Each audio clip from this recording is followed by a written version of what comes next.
तो hello students, अब हम करने वाले हैं पर्यावरण और प्राकृतिक संसाधन के बारे में। कक्षा 12वीं वाले इकट्ठे हो जाओ सारे और करते हैं क्या, पर्यावरण और प्राकृतिक संसाधन के बारे में। तो जानते कि पर्यावरण क्या होता है। पर्यावरण का मतलब है हमारे आसपास का जो भी वातावरण है, एटमॉस्फेयर है, जितनी भी चीजें हमारे आसपास, वो सब क्या है, पर्यावरण है। और जो प्राकृतिक संसाधन है, ये क्या है, जो भी चीजें हमें प्रकृति ने दी है, जैसे कि भूमि दी है, जल दिया है, खनिज दिए हैं, तो ये सारी चीजें क्या है, प्राकृतिक संसाधन। ठीक है, तो इसी से आगे बढ़ते हैं और देखते हैं कि इस चैप्टर के अंदर क्या क्या बातें की गई हैं। तो जो पर्यावरण है, विश्व के अंदर जो पर्यावरण है, पर्यावरण के का जो ह्रास हो रहा है, पर्यावरण का जो नुकसान हो रहा है, वो किन किन कारणों से हो रहा है, पहले हम ये जान लेते हैं कि जो पर्यावरण का ह्रास हो रहा है। सबसे पहला तो देखो, ओजोन परत में छेद हो रहा है ना। फिर जो कृषि के लिए जितनी भूमि थी वो अब नहीं बची है, क्योंकि वनों की हमने कटाई कर दी और वहां पे हमने क्या लगा दिए, उद्योग लगा दिए हैं, है ना। ग्लोबल वार्मिंग हो रही है ना। अब ग्लोबल वार्मिंग जो है वो आज का बहुत ही बड़ा मुद्दा है। क्यों? क्योंकि आज तुम देखते हो कि कहीं कहीं पर तो 50 डिग्री से भी ज़्यादा सेल्सियस हो जाता है और बहुत ज़्यादा गर्मी होती है ना। जो पीने का पानी है वो क्या हो गया है, वो भी कम हो गया है ना। जो हमारे वातावरण में जो प्रदूषण है, जल प्रदूषण, वायु प्रदूषण, ध्वनि प्रदूषण, ये भी क्या हो गए हैं, बढ़ गए हैं। और फिर क्या है कि जो हमारे पास जो संसाधन है, संसाधनों का हमने ऐसा यूज़ कर लिया है कि अब संसाधन क्या है, ख़त्म होने लगे हैं। अब देखो, जैसे कि भूमि का प्रयोग हमने कृषि, पहले हम कृषि किया करते थे, अब हमने वहाँ पे उद्योग लगा दिए, बड़ी बड़ी बिल्डिंगें बना दी है, तो जिससे कि जो कृषि योग्य भूमि है वो भी कम हो रही है ना। अब हमारे पास जो संसाधन है वो भी कम होते जा रहे हैं, सीमित हो गए हैं अब। और क्या है, इससे क्या होगा कि अब जो मानव का अस्तित्व है, धीरे धीरे क्या होगा, जो मानव है वो खत्म होते जाएंगे, है ना, इन सभी कारणों के कारण। तो इन सभी चीज़ों से निपटने के लिए कई बार क्या हुए हैं, सम्मेलन भी हुए हैं। उसमें से सबसे जो मेन सम्मेलन है वो कौन सा है, अर्थ समिट।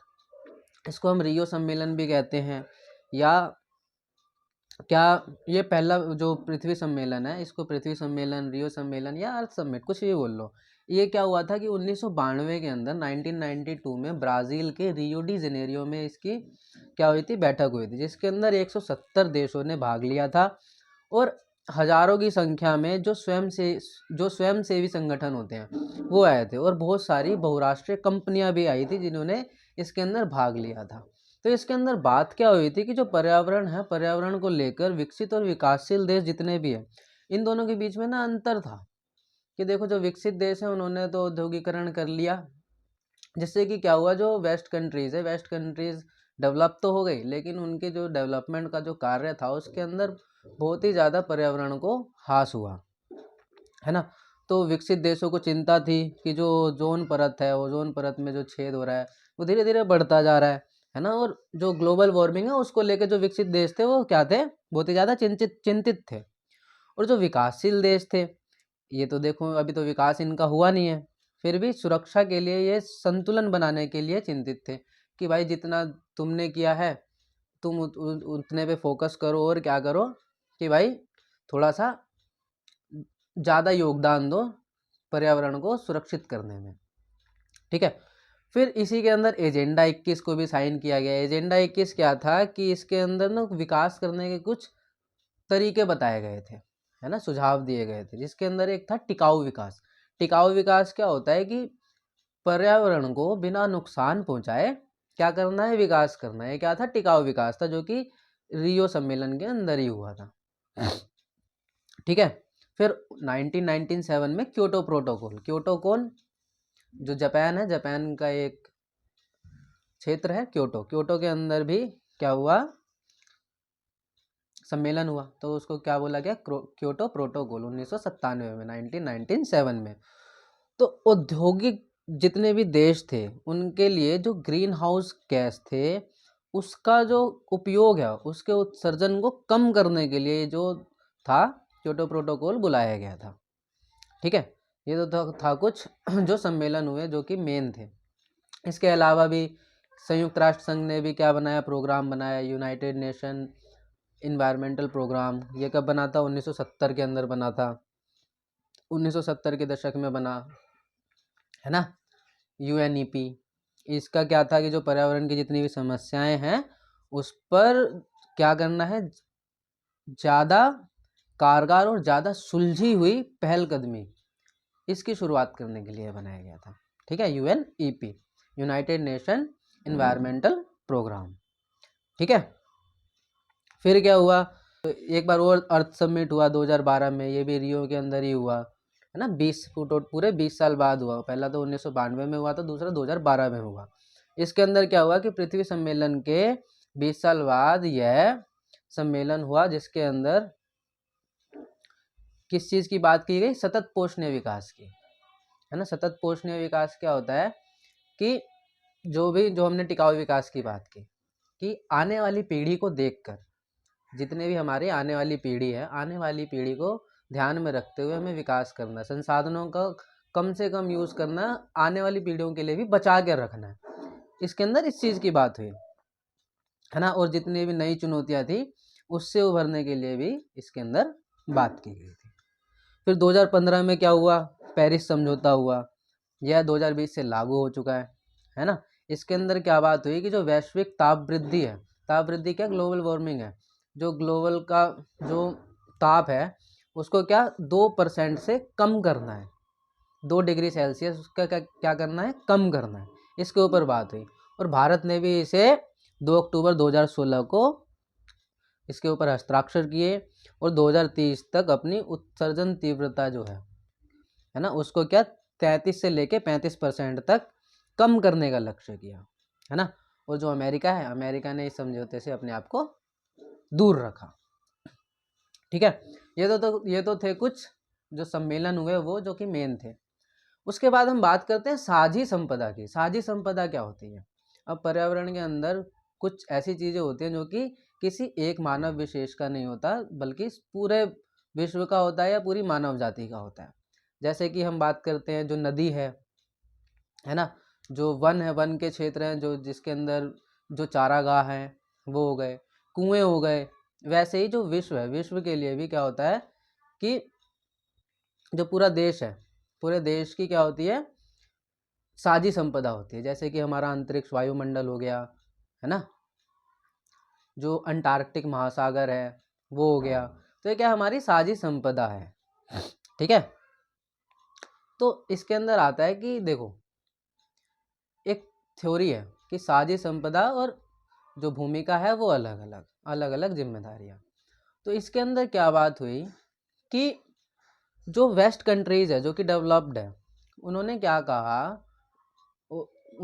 कहा कि जो विश्व है, विश्व में जो भी पर्यावरण का ह्रास हुआ है उसकी सुधार के लिए क्या जो पूरा विश्व है वो जिम्मेदार है, और सभी की जो जिम्मेदारी है वो इक्वल होनी चाहिए। ठीक है, लेकिन जो ईस्ट की कंट्रीज है, जो विकासशील कंट्री है ना, नॉर्थ की वो जो उत्तरी गोलार्ध का है, उत्तरी गोलार्ध और दक्षिणी गोलार्ध, तो ये क्या कहता है, जो वेस्ट की कंट्रीज़ है उन्होंने क्या कहा इसके अंदर जिम्मेदारी जो अलग अलग है। तो इसके अंदर जो विकसित देश है, वेस्ट की कंट्रीज़ जो है, वो क्या कहती हैं कि जो विश्व है, विश्व में जितना भी पर्यावरण के लिए जिस जिम्मेदारी है वो सबकी क्या होनी चाहिए, इक्वल होनी चाहिए। लेकिन जो ईस्ट के कंट्रीज़ है, ईस्ट के कंट्रीज़ क्या कहते हैं कि जो जिम्मेदारी है वेस्ट की कंट्रीज़ के ऊपर ज़्यादा होनी चाहिए, क्योंकि जो विकास उन्होंने किया है उन्हीं के विकास के कारण, उन्हीं के औद्योगिकरण के कारण जो पर्यावरण का ह्रास हुआ है वो ज़्यादा हुआ है ना। तो जो भूमिका है उनकी थोड़ी सी ज़्यादा होनी चाहिए। अभी तो हम क्या है, विकासशील हैं, तो हमारी भूमिका इक्वल कैसे हो सकती है ना। तो जिम्मेदारी साझी, भूमिका अलग अलग, यही था। ठीक है, तो भारत ने भी जो पर्यावरण है, पर्यावरण के विभिन्न कार्यक्रमों में अपना हिस्सा दिया है। क्या 2002 का जो क्योटो प्रोटोकॉल था उसके ऊपर हस्ताक्षर किए, 2005 में G8 की बैठक में भी वो था, जो कि जो ग्रीन हाउस गैसेस थे उनके जो उत्सर्जन की कमी के ऊपर जोर दिया गया, है ना। फिर 2001 में क्या किया, ऊर्जा संरक्षण अधिनियम पास किया, है ना। तो ये सारी चीज़ें थी कुछ पर्यावरण को लेके। इसके अंदर हम मूल निवासी की बात करते हैं। मूल निवासी कौन होते हैं कि जो भी एक भूमि का टुकड़ा है, एक भूमि के टुकड़े पर वर्षों से, मतलब कि सालों से, 1000 साल, 2000 साल, 500 साल, इतने सालों से लोग रहते हुए आ रहे हो, उसको क्या कहेंगे, वहाँ का मूल निवासी कहेंगे, है ना। भारत के अंदर उनको क्या कहते हैं, आदिवासी, जो कि शेड्यूल ट्राइब में रखे गए हैं, है ना, अनुसूचित जनजाति के अंदर, तो उनको मूल निवासी कहा जाता है। तो जो मूल निवासियों को जो विकास हो रहा है उनसे बहुत ज़्यादा दिक्कत होती है। कैसे होती है कि जो वन है, आदिवासी लोग अधिकतर कहाँ रहते हैं, वनों के अंदर रहते हैं। वनों के अंदर क्या हो रहा है, बहुत ही ज़्यादा कटाई हो रही है, जिसके कारण क्या हो रहा है कि जो मूल निवासी का जो जीवन है वो प्रभावित होता जा रहा है। तो अब पर्यावरण संरक्षण के उपायों के बारे में बात कर लेते हैं। जो पर्यावरण है, पर्यावरण को हम कैसे बचा सकते हैं। तो देखो, पर्यावरण को बचाने के लिए हमें क्या करना पड़ेगा कि जो पॉलीथीन है, पॉलीबैग्स है, उसका यूज़ हम ना करें, कम से कम करें, है ना। जो औद्योगिक है जो औद्योगिक विकास है उसको हम कैसे करें, पर्यावरण को ध्यान में रखते हुए करें, है ना। वनों का संरक्षण करें और पेड़ पौधे लगाएं, है ना, जिससे कि प्रदूषण को नियंत्रित किया जा सके। फिर जो जल है, जल को संरक्षित करें, है ना, वेस्ट ना करें, कम से कम वेस्ट करें। ध्वनि प्रदूषण को कम करने के लिए हम क्या कर सकते हैं कि जो गाड़ियों का यूज़ है उसको कम करें, और लॉज बनाएं जिसके अंदर क्या बात हो कि एक पर्टिकुलर टाइम के बाद कोई भी लाउड स्पीकर नहीं बजा सकता, है ना। तो ये तो था कुछ पर्यावरण संरक्षण के उपायों के बारे में, है ना। तो अभी के लिए इतना ही, मिलते हैं अब अगली वीडियो में।